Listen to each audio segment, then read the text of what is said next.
बिस्मिल्लाहिर्रहमानिर्रहीम। अस्सलाम वालेकुम। मैं हूँ अक्सानाज़, आप देख रहे हैं मेरा यूट्यूब चैनल इनसाइड न्यूजीलैंड। मारूफ यूट्यूबर रजब भट्ट, जिनके घर पर कुछ रोज़ पहले बताया गया कि फ़ायरिंग की गई है, और फायरिंग उस वक़्त की गई जब वो लोग अपने घर में मौजूद थे और बाहर कुछ लोग मिलने के लिए, जैसे कि ज़ाहिर है वो फेमस यूट्यूबर हैं और उनके घर के बाहर रश लगा रहता है लोगों का। और 2-3 दिन में ऐसे टाइम रखे गए हैं कि जब लोग उनसे मिल सकते हैं या वो बाहर जाके लोगों के साथ हेलो हाय करते हैं, वीडियोस वगैरह बनवाते हैं। सो उस वक़्त तकरीबन 8 से 10 गोलियां उनके दरवाज़े पे लगी। लेकिन दूसरी तरफ ये कहा जा रहा है कि ये महज़ रजब भट्ट की तरफ से एक ड्रामा रचाया गया है। ये ड्रामा रचाने की वजह क्या है, ये भी आज की वीडियो में आपसे शेयर करूंगी। इसके साथ साथ रजब भट्ट की बहन ने वक्ती तौर पे व्लॉगिंग छोड़ने का ऐलान किया और उस पे भी बाकायदा एक व्लॉग बनाया गया, उसके पीछे क्या रीज़न थी और ये जो बिलखुसूस यूट्यूबर्स हैं ये किस तरीके से लोगों को बेवकूफ़ बना रहे होते हैं, उनकी आंखों में धूल झोंकते हैं। लेकिन लोग जो हैं उनको समझ कुछ देर बाद जाके आती है। सो ये रजब भट्ट के घर पे 2-3 रोज़ पहले का वाक़या है। रात के टाइम फायरिंग की गई और इस हवाले से ख़बरें काफ़ी ज़्यादा मेन स्ट्रीम मीडिया पे भी चलाई गई, क्योंकि कुछ अर्सा पहले भी रजब भट्ट ने ये बताया था कि एक व्लॉग के ज़रिए कि उनकी जान को ख़तरा है, कुछ लोग गाड़ी में उनका पीछा कर रहे थे। लेकिन बाद में ऐसी कोई भी चीज़ सामने नहीं आई कि जिससे उनकी जान को ख़तरा था। फिर इसी तरह उन्होंने एक और जुलूस में वो शामिल थे, तब भी उन्होंने कहा कि जी कुछ लोग उस जुलूस में थे जो कि उनको थ्रेट कर रहे थे। हालांकि ऐसी कोई चीज़ फुटेजेस पे या ऑन रिकॉर्ड कोई चीज़ सामने नहीं आई थी। और जिस तरह ये फायरिंग की गई है, तो इसकी एफआईआर अभी तक 3 से 4 दिन गुजर चुके हैं, कोई सामने नहीं आई। वो एफआईआर कहाँ है जो कहा जा रहा है कि जी वो टिकटॉकर्स के ऊपर दर्ज करवाई गई है। ना तो किसी टिकटॉकर का नाम अभी तक सामने आया है, ना वो एफआईआर सामने आई है और ना ही एफआईआर का कोई मतन सामने आया है। दूसरी तरफ सबसे ज़्यादा हैरानगी वाली बात ये कि जो जाइवकुआ होती है या किसी जगह पे सपोज के फायरिंग की जाती है, जिस तरह के रजब भट्ट का मौक़िफ़ है कि जी हवाई फायरिंग की गई या उनके दरवाजे को गोलियां मारी गई, तो जब पुलिस जाइवकुआ पे पहुंचती है तो सबसे पहले वहां से कलेक्ट करती है जो एविडेंस होते हैं। यानी कि अगर वहां पे फायरिंग की गई थी और गोलियां मारी गई थी, तो वो गोलियां जो हैं वो रजब भट्ट अपने हाथ में लेके घूम रहे हैं और मेन स्ट्रीम मीडिया के लोग जब उनका इंटरव्यू करने जाते हैं उनको अपनी पॉकेट से निकाल के वो गोलियां दिखा रहे हैं कि जी ये वो गोलियों के खौल हैं। हालांकि अगर कोई जाइब कुआ से चीज़ की कलेक्शन की जाए और पुलिस ने उसका मुकदमा दर्ज करना हो, तो ऐसा हो ही नहीं सकता कि जो बिलखुसूस गोलियों के खौल हैं वो पुलिस ने इनके हवाले कैसे कर दिए और ये अपनी पॉकेट में लेके घूम रहे हैं और दिखा रहे हैं कि जी ये गोलियां मारी गई हैं। तो इस चीज़ से थोड़ा सा ये लग रहा है कि जैसे ये कोई मिस्टीरियस सा मसला है, और जिस तरह का इसे बना के दिखाया गया महज ये वैसा मामला नहीं है। क्योंकि अगर थोड़ा सा हम गौर करें तो डकी भाई ने कुछ अर्सा पहले एक वीडियो के बारे में एक व्लॉग बनाया अपनी बीवी के हवाले से कि जी मेरी बीवी की इस तरीके से वीडियो, एक नाजेबा वीडियो है अरूब जुतोई की, जी वो सामने आई है तो वो मेरी बीवी नहीं है, वो तो किसी के चेहरे के ऊपर जो है वो चेहरा लगा के वीडियो फेक बनाई गई है। अब बहुत सारे लोगों को पता ही नहीं था कि कोई ऐसी वीडियो है या कोई ऐसी वीडियो मार्केट में आई है। लेकिन चूंकि डकी भाई की बहुत ज़्यादा फ़ैन फॉलोइंग है, मिलियंस में उनके सब्सक्राइबर्स हैं, सो सब ने वो वीडियो फिर देखने की कोशिश की और वो बिलियंस में गई वो वीडियो की जो व्यूज़ हैं। और जो उन्होंने व्लॉग बनाया था उससे उनके व्लॉग की जो व्यूवरशिप है वो बाकी उनके जो व्लॉग थे गुज़श्ता कुछ अरसे के उनसे ज़्यादा उस पर व्यूज़ भी आए और उनके सब्सक्राइबर्स में भी इजाफा हुआ और व्यूज़ के बदले उन्होंने डॉलर भी कमाए। और बाद में वो जो वीडियो वाला मामला था वो भी महज एक फ़ेक वीडियो वाला मामला निकला जो कि डकी ने खुद ही आके सबको बताया था। हालांकि लोगों का कोई इंटरेस्ट नहीं था और ना लोगों को पता था। सो इसी तरीके से रजब भट्ट की अगर बात करें तो इन्होंने बहुत कम अरसे में शोहरत की बुलंदियों पे ये पहुँचे हैं, बहुत ज़्यादा इनकी फ़ैन फॉलोइंग है और कम अरसे में है। तकरीबन यूट्यूब के ऊपर ही इनके 3.5 मिलियन सब्सक्राइबर्स हैं और इसी तरह इनके जो व्लॉग्स वगैरह होते हैं उन पे भी बहुत ज़्यादा व्यूज़ आते हैं। लेकिन अब मसला इनका ये है कि इनके घर के बाहर रहने लगा है रश। लोगों को इनकी रेजिडेंस का पता है, लोग वहाँ पे जाते हैं, ये उनके साथ टिकटॉक भी बनवाते, वीडियो बनाते हैं और इस तरीके से इनकी जो वालदा हैं वो भी इनके साथ ही होती हैं, व्लॉगिंग में ज़ाहिर है वो साथ होती हैं, तो वो बाकी जो लोग वहाँ मिलने के लिए आते हैं वो उनसे मिलना चाहते हैं तो वो भी हेलो हाई के लिए बाहर आती हैं घर से। अब इन्होंने चूंकि बहुत जल्द अपना घर तब्दील करना है, जिस जगह पे इनकी रेजिडेंस है वहाँ से ये तब्दील करने जा रहे हैं। इनके करीबी ज़राए का ये कहना है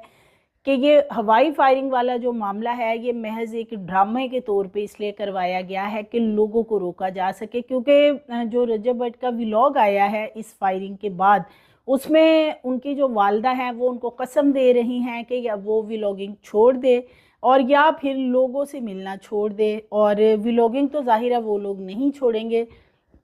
लेकिन दूसरा जो मामला है यानी लोगों से मिल मिलाना जो है वो छोड़ना होगा उनको, और वो इसी तरीके से लोगों को रोक सकते हैं कि जी हमारे घर के बाहर फायरिंग हुई है और फायरिंग की वजह से हमारे दरवाजे पे अब कोई ना आए। और ये वाज़ेह तौर पे रजब भट्ट ने लोगों को बताया भी व्लॉग के ज़रिए कि मैं अब लोगों से नहीं मिलूँगा। तो जी उन्होंने एक सिनेरियो भी ऐसा ही क्रिएट किया कि जी ये वही लोग हैं जो कि मिलने के लिए आए थे और मेरी वालदा इनसे मिली और जब वो मिलके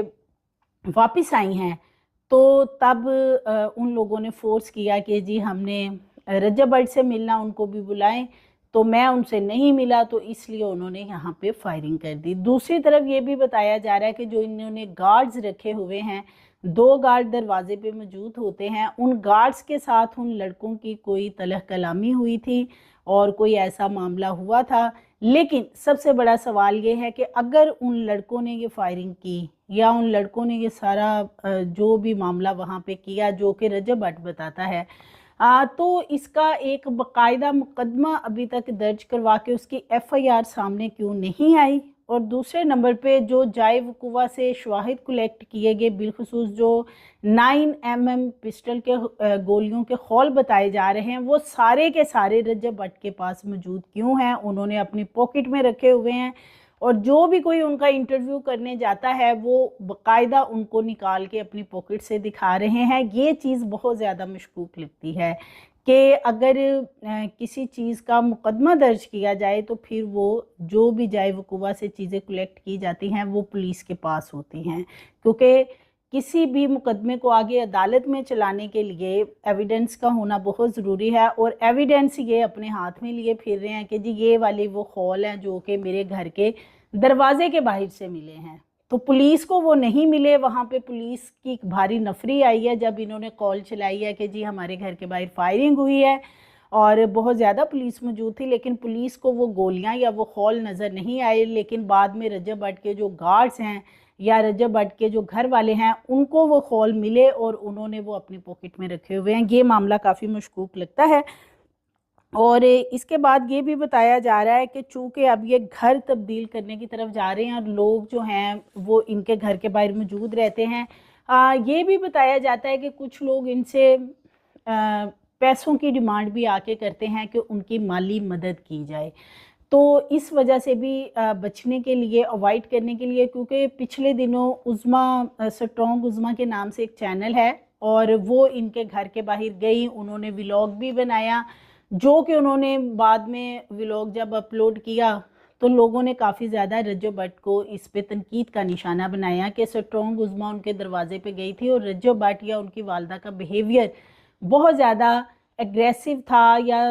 वो डिसरिस्पेक्ट करने वाला बिहेवियर था जो स्ट्रॉन्ग उज़्मा के साथ किया गया। कि स्ट्रॉन्ग उज़्मा ने उनसे नंबर वगैरह मांगा कि अपना नंबर दे दे, तो रजब भट्ट ने कहा कि उन्होंने मेरे साथ हनीमून मनाना था कि जो मैं उनको नंबर देता। यानी इस तरह इस बात से भी इस वक्त काफ़ी ज़्यादा क्रिटिसाइज हो रहा है रजब भट्ट के ऊपर, और जिसकी वजह से और भी लोग वहाँ इनके दरवाजे पे जाते हैं जो जाके वहाँ पे कुछ माली इमदाद के लिए इनसे डिमांड करते हैं कि जी हमारी कुछ फाइनेंशियली हेल्प कर दी जाए। कोई इनसे कहता है कि जी हमारे घर का कोई किराए वगैरह का मसला है, हम रेंट पे रहते हैं, तो उसके लिए कोई मामला कर दिया जाए। सो ये लोग जो हैं इन चीज़ों से बचने के लिए कि लोग इनके दरवाजे पे ना जाएं, और उसके लिए महज ये कहा जा रहा है, इनके करीबी लोगों का कहना है कि ये फायरिंग इन्होंने खुद ही एक ड्रामे के तौर पे करवाई है, और बाद में इसको महज ये रंग दिया गया कि जी कुछ लड़के आए थे, और सबसे भड़के के जो इनके व्लॉग्स वगैरह अब आ रहे हैं इस फायरिंग के बाद, उसमें इन्होंने किसी को नॉमिनेट नहीं किया, किसी एक पर्सन का इन्होंने नाम नहीं लिया कि जी फलां उसमें टिकटॉकर था। कहा जा रहा है कि जी टिकटॉकर्स आए थे, लेकिन किसी का नाम नहीं बता रहे कि कौन सा टिकटॉकर था जिसने इनके दरवाजे पे फायरिंग की है। 12 लोग बताए जाते हैं मोटरसाइकिलों पे, कि जी 6 मोटरसाइकिलें थी, 12 लोग उन पे मौजूद थे, उन्होंने फिर फायरिंग की, लेकिन उनके नाम जो हैं वो कहाँ हैं, वो नाम अभी तक नहीं बताए गए। इवन के जो ये बकौल इनके कि हमने जी इसकी एफआईआर भी दर्ज करवाई है, लेकिन वो एफआईआर की कॉपी कहाँ है, वो एफआईआर अभी तक सामने नहीं आई। और अगर एफआईआर दर्ज करवाई है तो उन लोगों के नाम क्यों नहीं मेंशन उसमें करवाए गए। नामालूम अफराद लिखवा कर वो फायरिंग वाला जो मुकदमा है अगर वो दर्ज करवाया गया है और खौल गोलियों के लेके ये फिर रहे हैं, तो ये फिर आप समझ सकते हैं कि असल मामला क्या है। सो इस वक्त जो यूट्यूबर रजब भट्ट हैं, इनकी बहन गज़ल वो भी व्लॉगिंग करती हैं, और उनके घर के बाहर भी बहुत सारे लोग जाते हैं कि जी आप आके हमारे चैनल के लिए लोगों से अपील करें कि हमारे चैनल पे फ़ैन फॉलोइंग बढ़े। सो उन्होंने भी जिस तरह रजब भट्ट ने ये सारा मामला किया है हवाई फायरिंग वाला, उससे एक रोज़ पहले इनकी बहन ने ये ऐलान किया कि वो अब व्लॉगिंग नहीं करेंगी, लेकिन ये व्लॉगिंग उन्होंने कहा कि मैंने चंद रोज़ नहीं करनी, उसके बाद करूँगी। और इस पे रजब भट्ट ने भी बाकायदा एक व्लॉग उसके घर जाके बनाया, और उसके बाद कि जी ये मैं इसे व्लॉग में दोबारा से ले आऊँगा। और ये महज सारा ये एक प्लान इन्होंने बना रखा था कि किस तरीके से बिलखसूस जो इनके घर के बाहर लोग जा रहे हैं उनको किसी तरीके से मना करने के लिए ये सारा मामला जो है वो इनकी तरफ से किया गया है। अब अगर देखा जाए तो डकी भाई जो हैं उनके घर के बाहर भी पहले बहुत ज़्यादा लोग जाते थे, और उन्होंने भी कई दफ़ा लोगों को डराने की इसी तरह के तरीक़ों से कोशिश की कि जी यहाँ जो सोसाइटी के लोग हैं जो गार्ड्स वगैरह हैं वो मुझे घर छोड़ने के बारे में थ्रेट कर रहे हैं कि मैं घर ही छोड़ दूं, कि लोग जो हैं हर वक्त मेरे घर के बाहर जमा रहते हैं, जिसकी वजह से जो नेबर्स में लोग रहते हैं उनको परेशानी का सामना है। और होता भी होगा यकीनन, जो साथ घर किसी ऐसे यूट्यूबर का घर हो जो बड़ा फेमस हो, जहाँ पे रश रहता हो, और जो मुल्हिका साथ घर हों, जाहिर है वो लोग डिस्टर्ब तो होते होंगे। लेकिन उसमें कोई ऐसी हरकत नहीं की गई डकी की तरफ से कि कोई फायरिंग या इस तरह के मुझे कोई मारने की कोशिश की गई या मुझे कोई धमकियां दे रहा है। लेकिन उन्होंने एक अपने तरीके से एक स्टंट जो है वो इस्तेमाल किया था कि किसी तरीके से शायद लोग रुक जाएं। लेकिन जाहिर है जब ये लोग इनको फॉलो करते हैं, इनको देखते हैं, और लोगों की वजह से ही ये यूट्यूबर्स बन के आज यहाँ तक फेमस हो चुके हैं, तो लोग फिर इनसे मिलना भी चाहते हैं। लेकिन जब ये फेमस हो जाते हैं तो इन्हीं लोगों से जिन्होंने इनको सब्सक्राइब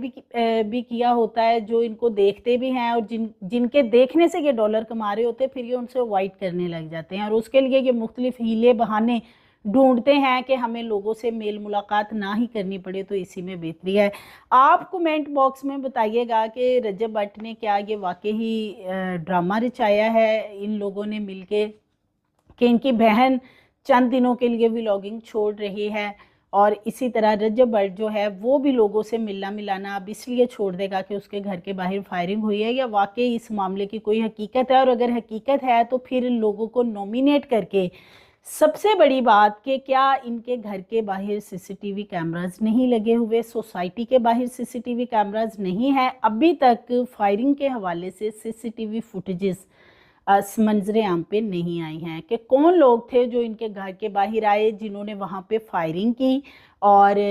हर जगह पे सीसीटीवी कैमरास होते हैं, तो इनके घर के बाहर जो कैमरास थे या साथ वाले घरों में कैमरा वगैरह हर जगह पे आजकल तो लगे होते हैं, फिर सोसाइटीज़ में तो बहुत ज़्यादा इस चीज़ के हवाले से केयरफुल हुआ जाता है। तो जिन लोगों ने फायरिंग की है उनकी ज़रा सीसीटीवी फुटेजेस जो हैं मंजरे आम पे आ जाएं तो उससे लोगों के अंदर ये जो ड्रामे के हवाले से एक तासुर पाया जा रहा है कि रजब भट्ट ने महज ये ड्रामा किया है, क्योंकि इनका जो व्लॉग है उसके नीचे मैंने ये कमेंट बॉक्स देखे हैं तो 90% लोग जो हैं वो कमेंट बॉक्स में यही कह रहे हैं कि रजब भट्ट ने ये बहुत बड़ा ड्रामा रचाया है। लोगों का कहना है कि इनके घर के बाहर आवाम का रश रहता है इनसे मिलने वालों का। बाज़ लोगों ने लिखा है कि लोग इनसे मिलने के लिए जाते हैं, इनसे माली मदद भी जो है वो मांगने की कोशिश करते हैं। इन सारी चीज़ों से जान छुड़ाने के लिए इन्होंने ये सारा कुछ किया। और इसी तरह जैसे कि स्ट्रॉन्ग उज़्मा इनके दरवाजे पे गई थी और वो भी हेल्प के लिए गई थी कि वो कोई हॉस्पिटल बना रही हैं कि रजब भट्ट जो है वो उनके साथ कोई इंटरव्यू करें कि उनका इंटरव्यू फिर देखा जाएगा और जो वहाँ से उनको यूट्यूब की इनकम होगी वो अपने हॉस्पिटल में उसको सामान वगैरह के लिए इस्तेमाल कर सकेंगी। तो इनके घर के बाहर ये सारा मामला रहता है, लेकिन सीसीटीवी फुटेजेस अभी तक सामने नहीं आई हैं कि क्या वाकई कोई फायरिंग कर रहा था और जो कर रहा था वो बंदे कौन थे। ये दो चीज़ें अभी तक सामने नहीं आई और इस हवाले से पुलिस के पास भी अभी कोई FIR बाकायदा कोई मुकदमा जो है वो इसका दर्ज नहीं करवाया गया, ना किसी टिकटॉकर को उसमें नॉमिनेट किया गया है, जिससे लगता है कि ये वाकई ही महज कोई इसी तरह का प्लान बनाया गया कि किसी तरह नए घर में शिफ्ट होने से पहले लोगों से अपनी जान खुलासी करवाई जाए। सो मज़ीद वीडियोज़ के लिए चैनल को सब्सक्राइब करिए, लाइक करिए, बेल आइकन को प्रेस करिए ताकि आने वाली वीडियोस आपको मिलती रहें।